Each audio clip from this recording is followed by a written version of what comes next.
الحمد للہ والصلاة والسلام علی رسول اللہ وعلی آلہ وصحبہ ومن والاه۔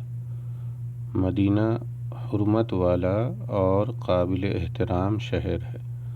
رسول اللہ صلی اللہ علیہ وسلم کا فرمان ہے، ان ابراہیم حرم مکہ ودعا لأہلها وانی حرمت المدینہ کما حرم ابراہیم مکہ وإني دعوت في صاعها ومدها بمثل ما دعا إبراہیم لأہل مکہ۔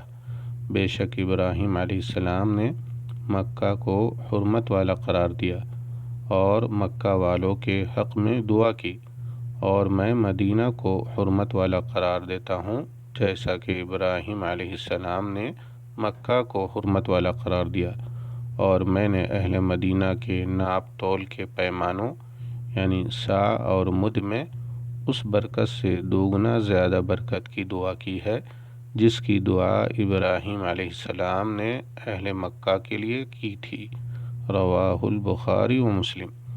رسول اللہ صلی اللہ علیہ وسلم نے مدینہ کے لیے برکت کی دعا کرتے ہوئے فرمایا، اللہم اجعل بالمدینہ ضعفی ما جعلت بمکہ من البرکہ۔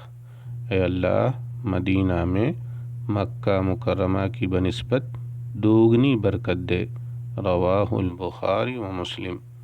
واللہ تعالی اعلم۔ السلام علیکم ورحمۃ اللہ وبرکاتہ۔